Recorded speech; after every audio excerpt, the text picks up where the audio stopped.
large conventions that cater to fandoms, such as films, comics, anime, TV shows, cosplay, and the opportunity to buy and sell related merchandise. I want us to keep that in mind. Some of us looking at this image on the right, we already know what it is. Sorry, 1 second. How do I scroll back up? Okay, hold on. Yeah, some of us looking at this image, we already know what it is. Yeah, but as you can see from this highlighted portion of the text here, opportunity to buy and sell related merchandise. Yeah. Now, annual conventions such as Comic-Con International, WonderCon, DragonCon, New York Comic Con are some of the well-known and highly attended events that cater to overlapping fandoms. I chose to use Comic-Con as a center for discussion here because one, it is global. It's not just regional or local, you get me? It's global. What the one you're seeing here is the Comic Con International events. They have one, when I say it's global, they actually have, we do this in Nigeria as well. A few of us will be aware, especially the anime people, some comic people to be aware. I know Richard is aware because I know Richard has been to one. I've been to one myself. I don't know who else has been to one here.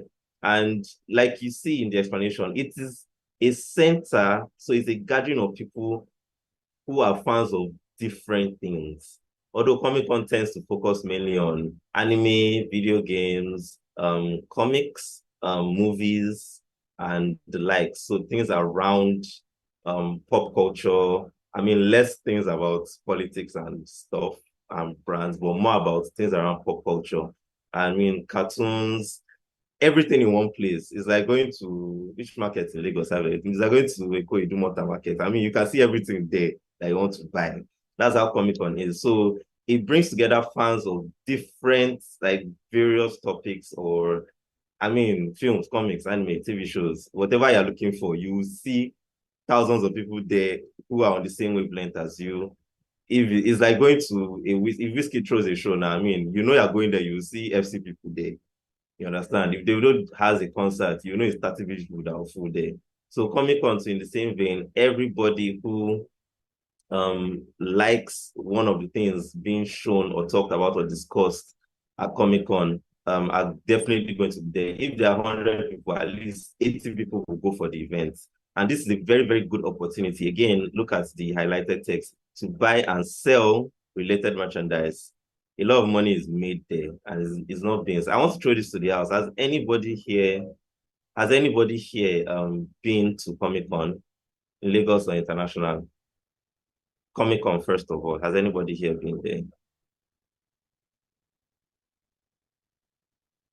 Nobody? Okay, praise. Okay, praise. I'll go with praise first, then Tui, then Melange. Okay, praise. Hi, what was your experience?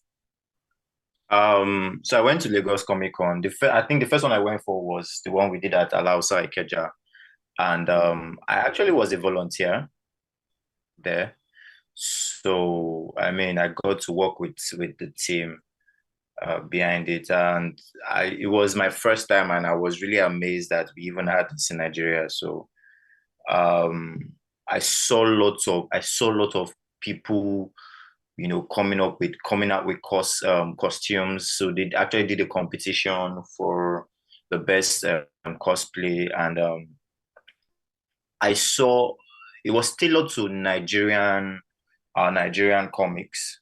I didn't even know we had comics in Nigeria until that event. So it was even from there that started being a fan of popular comics in Nigeria. So yeah, Mhm. it was a very good experience. Thank you, Praise. Thank you, Praise. I think it was the same Comic Con I went to, the one you're talking about. But let me, I can't see Tui's hand again. I can still see Melange's hand. Okay, Michael, let's go with you first. Okay, I've seen Tui's hand. So you go after Michael, please. Yeah, hi, also Ayo. So yeah, I think it was one of the first ones. I can't remember if it was the very first one, not 2015 or 2016, and that was the last time I went to. I think I went, because again, it was like community of creatives or art directors or designers who were talking about it, and I thought to go. But what I realized was that there were a lot of people who were interested in animation or people who were actual animators, right? So here on this side of marketing, we just have a few of them illustrators and all, but it was when I got there that I saw that there was a community and there were businesses that were hinged on creating illustrated content or animated content. And it was interesting to see. I know it's bigger now. I see pictures and all, but I think the first one was it wasn't again because it was the first. It was hinged on very local things. I don't think they got any say sponsorship or rights to bring down any big franchise, right? But I did see a lot of local animators and local content being put up, whether in form of comics or posters of things to come. Sure. Thank you, Michael. Tui. Good morning. Good morning, everyone. Yeah, what was your experience at? The spread was nice. I'm going. I think I first went 2017, 2016, and I've only missed it Yeah. twice since then. So I will try to do it every year. Did you notice any brand engagements there? Did you buy anything? Yeah, I think I bought some comics and like some anime wear before. But there's a lot of engagement with brands and like towards pop culture and stuff. Yeah, true. True. Okay, that's cool. Thank you, Tui. I don't know if Richard is on the call.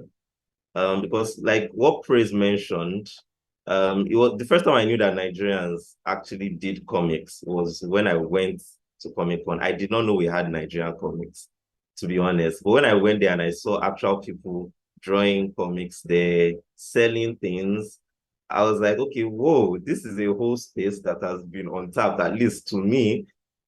There's so many things I could tap. I saw Nigerian game developers, Nigerian animators, like really talented people in this. Like Michael said, creatives. Wait, that whole place was full of creatives. I made a few connections that day. I think I went for the 2017 own or so as well. It was at that one something house at Nema House, also at Alausa also. But yeah, it's a very so like we've all heard from Praise, Tui, Michael, myself. You see that it's an avenue for people to tap into as brands. Brands can, yeah, Necker House, thank you to you. Brands can really tap into, well, brands who play in such area, because I can't imagine a Mercedes-Benz coming. I don't know. There might be a way they can come there, sha, but I'm just saying. Yeah, so like it's an avenue for brands to come in, tap into fan cultures and fandoms to like sell their brand. The avenue is there. So let's move on. How to think like a fan. Praise, I see your comments.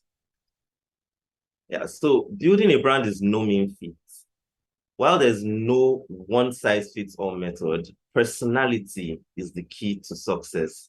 What do we understand by this first phrase? Personality is the key to success, and there's no one size fits all for a brand. What do we understand by this phrase? Does anyone want to speak on that? Do we understand anything by that? There's no one size fits all. Personality is the key to success for a brand. Anyone? Let me go around the room. Check.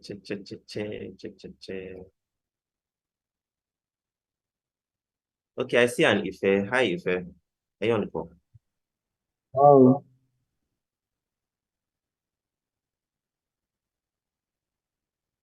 Was that Tomistin that spoke now? yes, yes. I was Ah, gonna, boss. talk to this. Okay, please. Very well, thank you.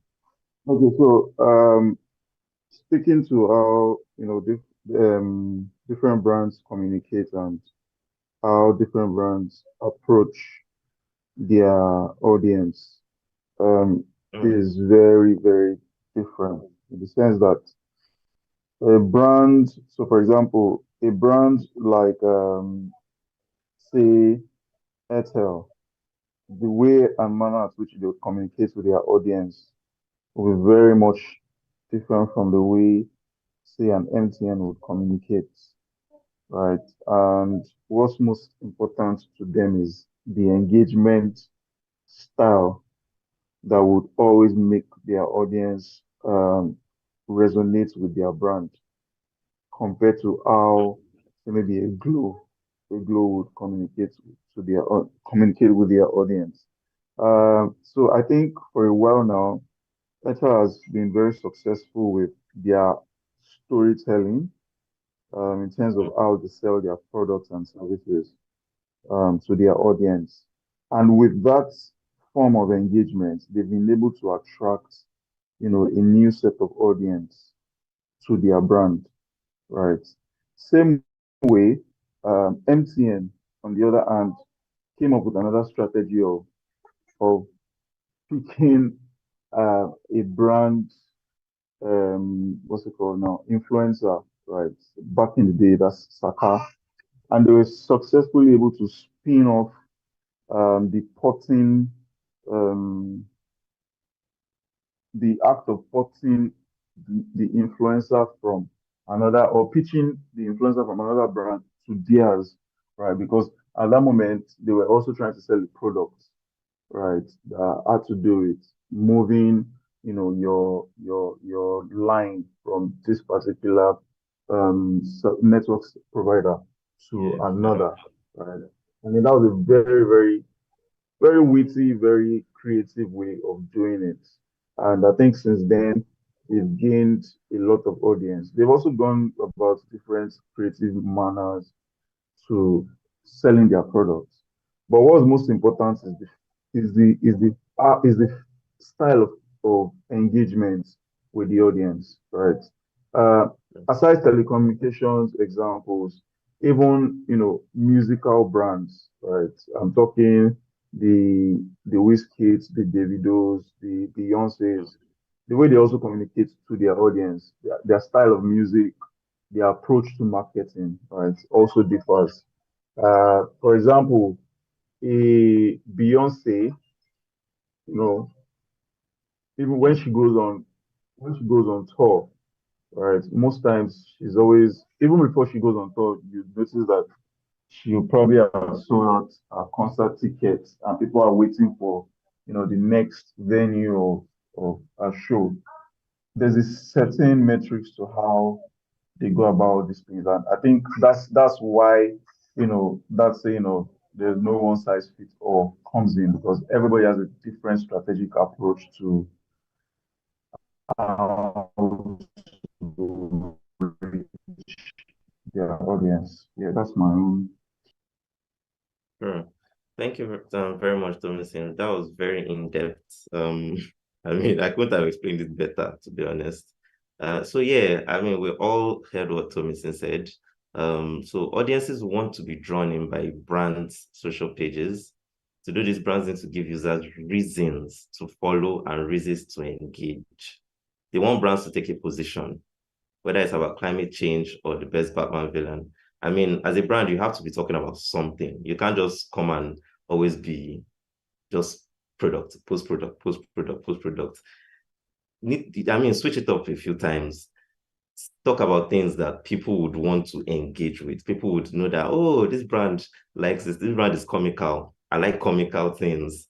Let me relate to this brand. This brand is funny. I like funny things. Let me relate to this brand. This brand talks about nutrition. I love nutrition. Let me link with this brand. This brand talks about children and safety. I like children. I have children. I, and I like safety. Let me follow this brand. She gets like a brand has to talk about something, and it always changes from brand to brand. So that's very much straight to the point. Fan communities aren't just brands, competitors for attention. So fan communities aren't just brands, competitors for attention. They're also an example to learn from when it comes to engagement and relationship building. So fan communities can serve as competitors for a brand's attention. in the sense that a brand may not know, who should we talk to this time? Oh, they may be split on their communication. A brand might be saying that, oh, let us be safe. At the same time, trying to say, let us take risks. Those are two different communities. Yeah. And you can't split your attention for both. Instead, what you can do is learn from them and see how you can engage and build relationships with them. You might tend to focus on one, or you might find a way to cater to both ends, but you can't just ignore the two ends. If not, you won't be talking to anybody. You'll just be talking to yourself. You'll see that you're not getting engagements. Nobody cares about you. Nobody sends you. You're just there. Now, thinking like a fan, the key to brand success on social. One, create relationships with your fans. Two, put your relationships into action. And three, fractured fandoms. First of all, create relationships. Who here can tell me what they understand by that? As a brand, creating a relationship with your fans. What do we understand by that? Anyone wants to talk on it? I mean, it's pretty much, the answer is right there in his name. Babs, how far now? Good morning, everyone. Uh, Mm, I think my own basic knowledge about as a brand creating relationship with your fans is about tapping into their culture and see how you can leverage on what they like most.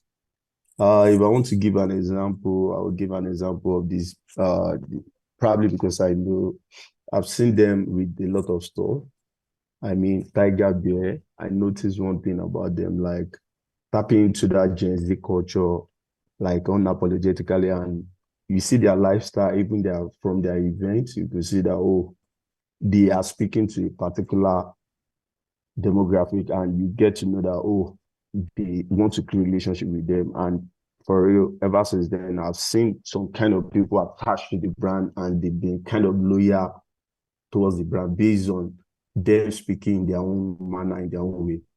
That is the way I see it. Thanks. oh, nice one, nice one, Babs. Maya, I see your hand up. It was good. Hi, JustAyo. I'm good. I'm good. How you doing? Good morning, everybody. So Mm, my understanding of create relationships is there's an intimacy that happens between a seller and a buyer. So how can a brand tap into that intimacy? Will it be with copies? Will it be with ads that address the customer in a way that they feel like this is personally for me?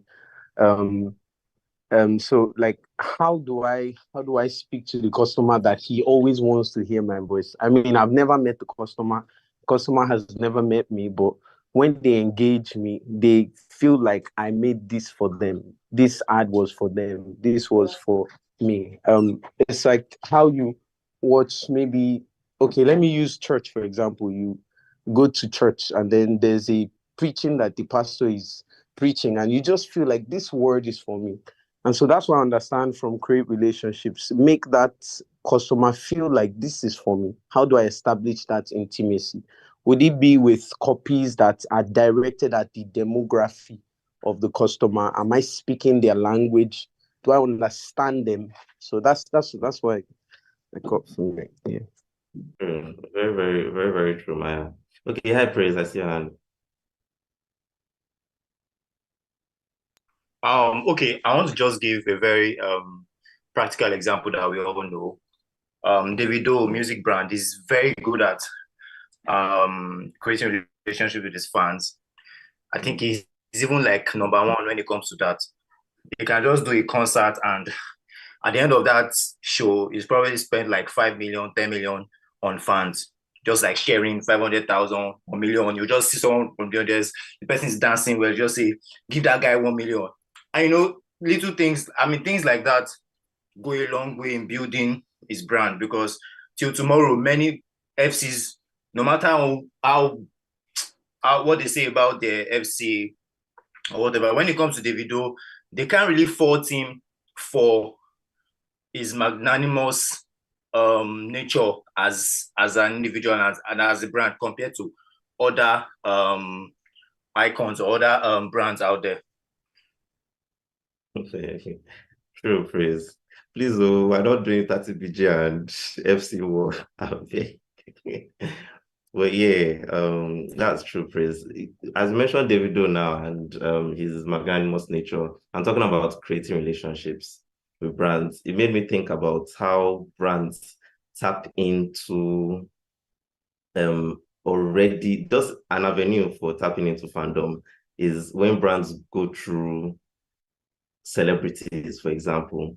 That's why we have like brand ambassadors, basically, don't you think? I mean, Davido and Mattel, Davido and Infinix, Wizkid and Techno, Wizkid and Pepsi. The brands are coming to tap into the fandom of those celebrities just to sell their products. I personally don't know if it works. Let me ask the question. Has anyone here bought Pepsi just because Wizkid is the ambassador, or has anyone bought Infinix phone because of Davido before? Or I don't know, for people who have kids or babies, have you ever bought maybe more fixed diapers because Tiwa Savage is the brand ambassador? Yeah, don't be sincere if I hear. Please, does anyone think that this brand ambassador things actually work? This is a side discussion. I just thought about it. Please, anyone? Me personally, I don't think it works, Shao. I mean, that day, I'm like, okay, cool, use brand ambassador. But for me, it wouldn't work for me. Just saying. Okay, let me look at the comment section. Million, da, da, da, da, da, da, da. Okay, Bukola says sports has one of the biggest fans in the world. People who can't eat. Okay, yes, true, true, true, true. Okay, yes, okay, that is true, Bukola. Thank you. I know jersey sales, at least, yes, jersey sales, that works a lot. So people like, I mean, Cristiano Ronaldo, Messi, Neymar, Haaland, Mbappe, and whatnot, they generate a lot of sales. In fact, it's one of for those who also play FIFA career mode, as a coach, one of your objectives, the club will tell you merchandise sales. And if you notice that you buy a well-known player, your sales will go up and the board will congratulate you. So yes, that is one avenue. Thank you, Bukola. I actually forgot about that. I don't know why. Larry, your hand is up. Yes, JustAyo. Apologies that there might be some background noise, but I wanted to say that I think, I mean, for me, I've never done that, and I think it's because it has been abused of recent. But I remember when we were growing up, there was a time when this Pepsi had where they had Ronaldo, I mean, all the biggest footballers, where they're like playing the football on the beach and all of that. When I remember at the time, it was visually appealing, and we almost thought that Pepsi was cool because the biggest stars in football were doing the ad for Pepsi. I don't know if anybody remembers all of those stars. Yeah, Ronaldo, Delima. I mean, all the biggest guys in football at the time. So I think then maybe it works, but maybe not anymore. Like everybody already figures out that it's scam. So yeah. Okay, sure. Thank you, Larry. I see Safia's comment about that Nigerian jersey time and the collaboration with Wizkid. I think it was Wizkid and Puma. Yeah, that's true. And Fenty, Rihanna.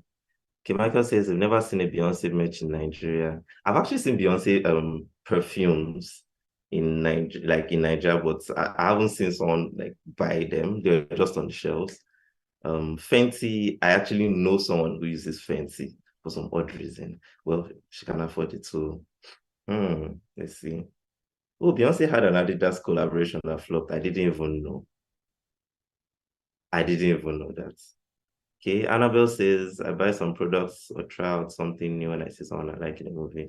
Oh, okay. Okay. That's nice, Annabelle. So now they buy stuff with brand. Okay now. Nice one. All right. Where's my presentation thingy again? Yeah. So creating relationships. Remember, social media is social. Without conversational back and forth, adding value to people's feeds or giving people something to be inspired by, there is no reason to be on social at all. I mean, like we've all discussed about what we understand by creating relationships. If you're not bonding with people, if you're not giving them something tangible to engage with, they'll just leave you. You'll just be there. Like, why are you even on social at all? So personality doesn't have to take one face. It can be informed or surreal or any number of permutations as long as it fits the brand and the audience. Remember when we were talking about how there is no one method fits all, and Thompson gave the explanation. So as long as it fits the brand and the audience. Because you can't force a brand to be what it is not. Basically, that's what it's saying. You can't look at, oh, I am Mercedes-Benz, and because Burger King did that stuff with the find the logo thing, as Mercedes-Benz, you want to go and do it as well. That's not how your brand speaks. Follow your own brand speak and look for your own people, basically. This means listening and responding to the audience that you have, rather than writing for the audience that you want. I feel like there's something important here. I'm coming, I'll get to it. Giving people something to engage with goes a long way. If you're not saying anything interesting or valuable, why would anyone respond? Now, what I said I think is interesting is there's a part I said here, this means listening and responding to the audience that you have, rather than writing for the audience that you want. I don't know if whether it's just me, but has there been anyone here who has heard maybe clients or brands say that, oh, how will I give this example without making it obvious what I'm talking about? Okay, let's say a brand's they claim that their primary audience is maybe youths of like 18 to 30. Let's just say 18 to 30, yeah? And then those people are actually there, they can talk to them, but somehow down the line, the client starts saying things like, no, we should be talking to 35 and 35 to 45, that we want them to want to join them. And in trying to force that narrative to target 35 to 45, the actual audience who has been existing, who has been there, who the brand is actually for, they start losing them. Do you think it's a good thing to focus on just the people that your brand targets, or leave those people and start trying to get a new audience? Like you're trying to force yourself into a new audience, or like how does that go about? Is it a good thing to follow a new audience, or just stick to who your brand is supposed to be talking to?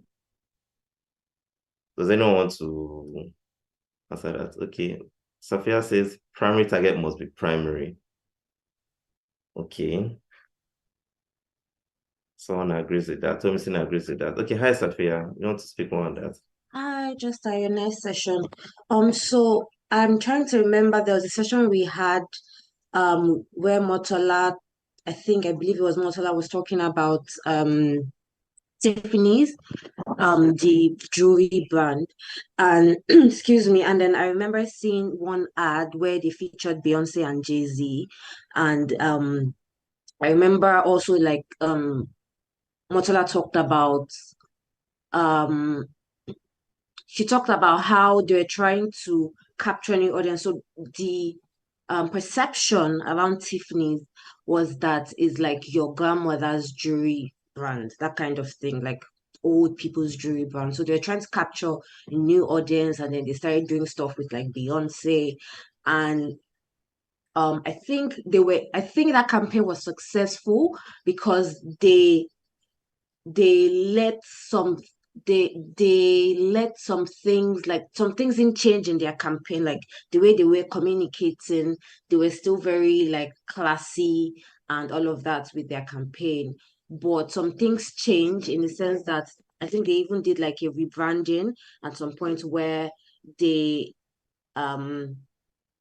introduced like maybe a new color, and then they had like Beyonce and all of that, but they let some things still remain. So I think the lesson from that session was that, so you let some things remain, let the things that make your brand, right? Like don't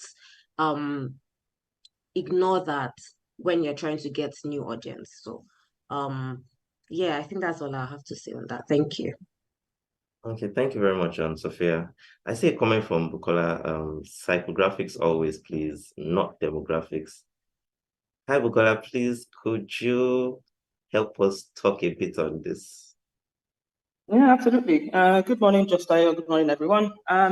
Yeah, I think this is the essence of what Sophia just explained. It's who you are as a human being is who you are at your core, and that is how you behave, right? So for brands, you kind of have to think about it in the same way. And if I'm trying to talk to my mom, how I behave or how I speak to her doesn't change who I am. I just change how because I'm talking to my mom. And if I'm talking to a younger person, like my kids, I don't need to change who I am, but how I communicate changes. And so with brands, the notion, and I don't know why we still do this quite a lot here, but I think most markets have moved away from trying to say, oh, we're targeting age groups, because at the end of the day, the mindset, that's why a lot of times when they talk to you about, let's say when they're talking about Nigeria, when you look at brands and they say something like, oh, like if I remember for Shiva, something like the hustle gen, it's a mindset, and you speak to that mindset, right? And you use everything you can to amplify that mindset. And the people who are like that, right, will be able to follow you.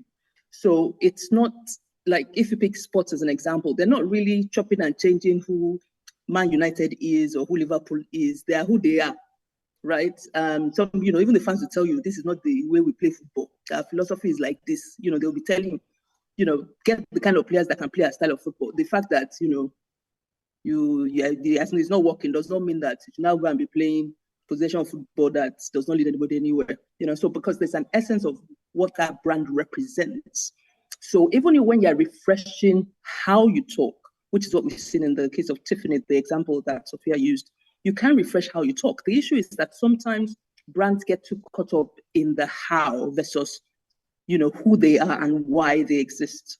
And so if everything stems from the brand, who am I and why do I exist, then how you communicate can change, in reference to who you are. And so to always just think about who you are versus, I'm trying to talk to 25 to 34s or things like that. If I'm trying to talk to a new mom, right, it doesn't matter. The new mom, I don't need an age group. You might say more people will be in their 20s, fair enough. But the main thing is just talk to new moms, and you reach new moms. It's as simple as that.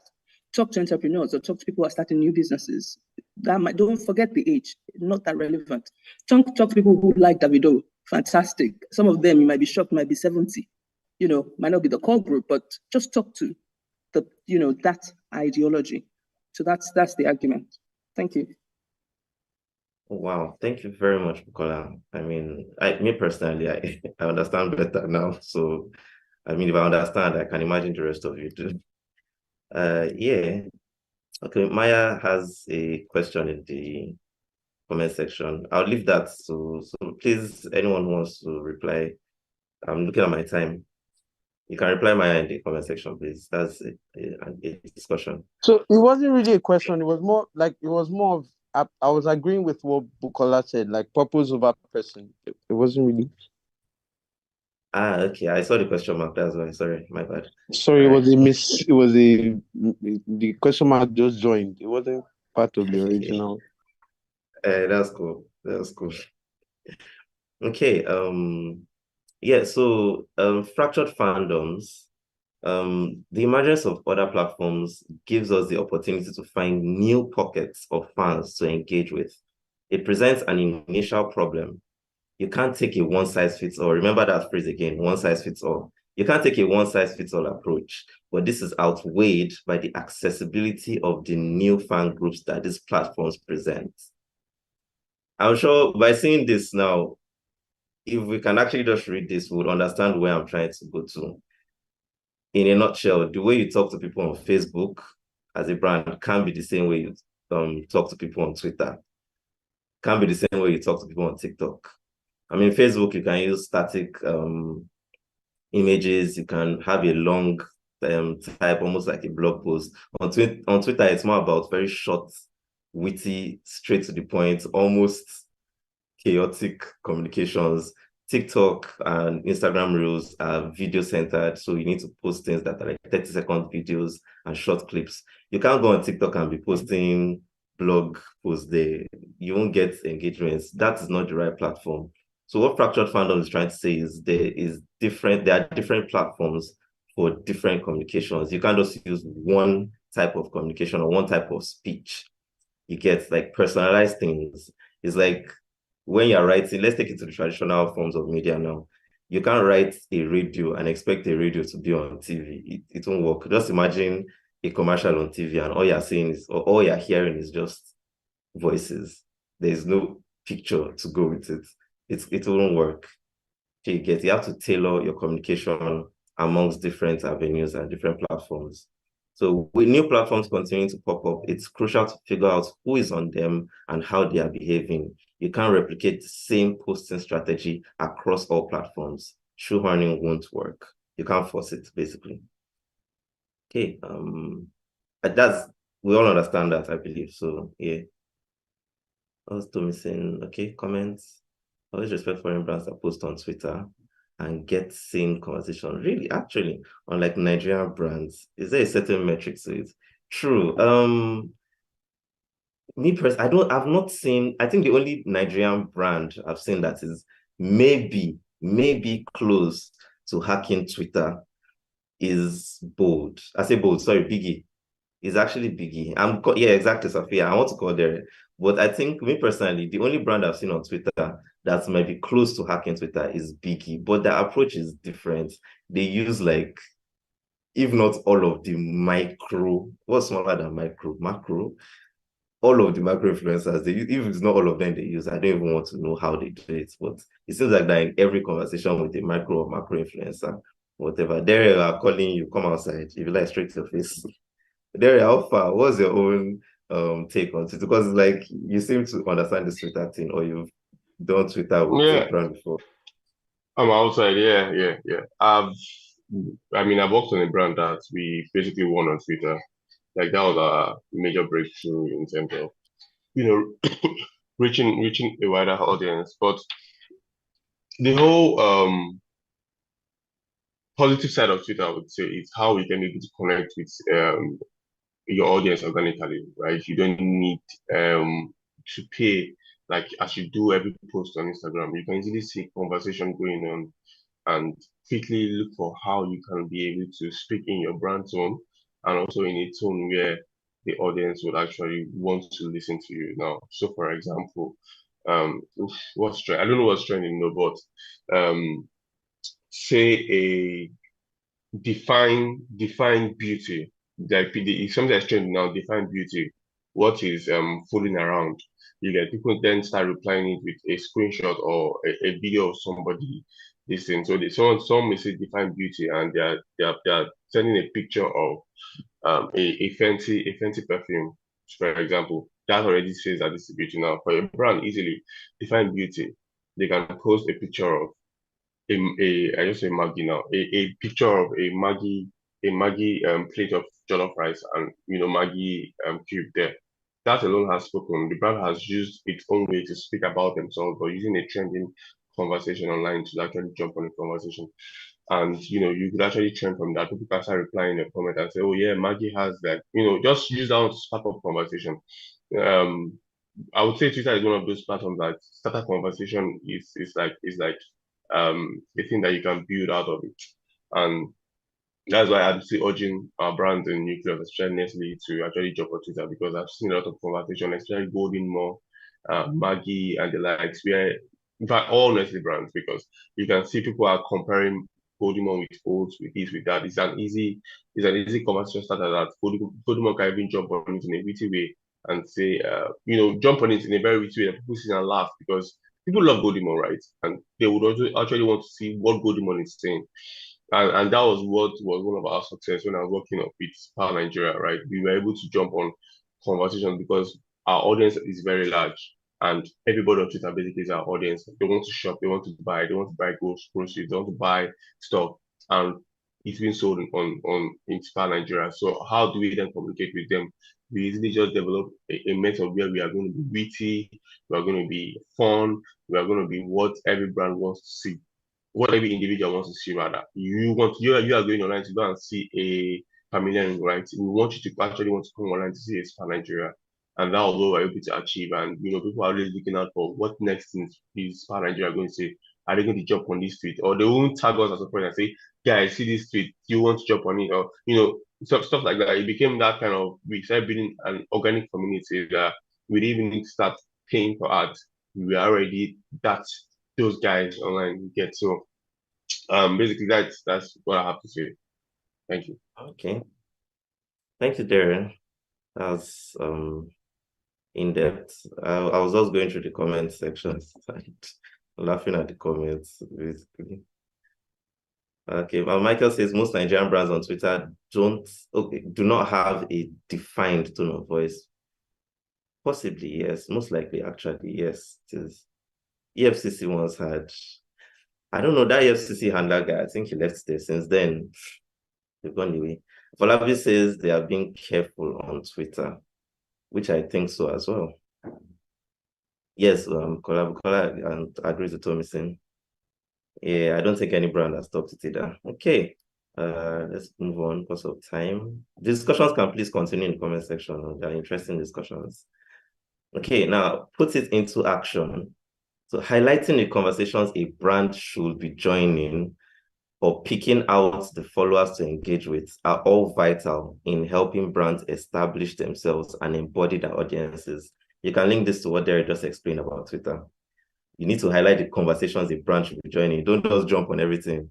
For example, now Sophia mentioned Chef Dami is trending, and I was suggesting that Shemagi should tap into Chef Dami. And Toby said he would slap me. So yeah, just because something is trending or something's happening doesn't mean you should force the brand inside. Yeah, I like yeah, okay. I'm looking at the comment section. So Nigerian immigration Twitter is there. Okay. Let me hurry up because of my time. So too often social channels for big brands show zero interaction with nothing engaging happening. And they continue posting the same boring stuff over and over. Sticking to a strategy that doesn't work is never the answer. Audiences will tell you what they love and what they're interested in, either through the comments or by not engaging at all. I'm sure we would have noticed this on our brands, the brands we currently work on when we post. If you go through any of our brand pages, you will see that there are some posts that gather a lot of engagements and interactions, shares, comments, likes, but then there'll be other posts that will just have like 20 likes. That is telling you something that your audience is not enjoying those types of posts. So what you should do ideally is you should stick to what your audience likes and introduce new things that you think your audience would like and try and post less of those things that they don't engage with. Let's quickly move ahead. So 3 reasons why brands need to focus on fandoms. There are a wide variety of ways to engage with these fandoms: Twitter threads, product releases, brand partnerships, etc. Fandoms are well-defined chunks of internet culture, separated by age, gender, income, and hobby. Let's just quickly run along, to be honest, out of time. So the 3 reasons. 1, the perfect niche demographic. Fandoms act as a predefined audience demographics for your brand to go after. It's easier to go for fandoms than going for demographic because fandoms, like Bukola explained, is fandoms, I mean, they blur the lines between age, location, preference, or blah, blah, blah, and gender. You just know that this person likes Davido, whether it's 18 years old, 13 years old, 8 years old, 6 years old, you just know that it's people that like Davido you're talking to. So it already helps you gather all the people you want. Just target people that like Davido. Don't start saying, oh, people that like music and are 20 years old in Lagos. It's not Davido you're looking for. You will see the people. Just follow Davido, basically. I'm trying to hurry now because of time.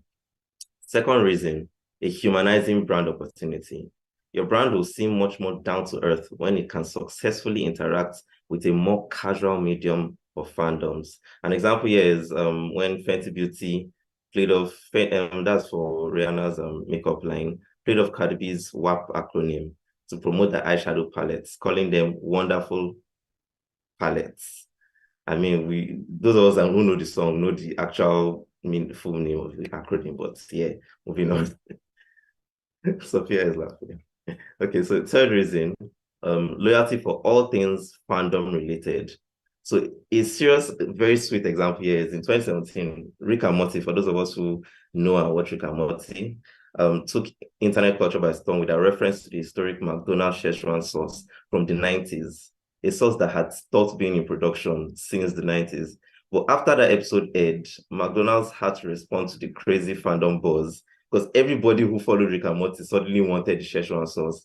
There was a huge, I mean, it was trending on Twitter, it was trending everywhere. People were talking about it. McDonald's had to re-release the sauce again simply because the demand was crazy. And even with them releasing the sauce again in all their branches, they could not compete with the demand. I mean, the demand was so crazy. There were lines around the block. People were just queuing just because they saw Szechuan sauce in an episode of Rick and Morty in 2017. Pringles has also tapped into Rick and Morty as well. So yeah, let's just move on. What's the time? So yeah, number 4, make fans, not consumers. I stand. Rule number 1, be true to yourself. It sounds simplistic, but frankness about your brand, its offerings, and even its limitations is your starting point.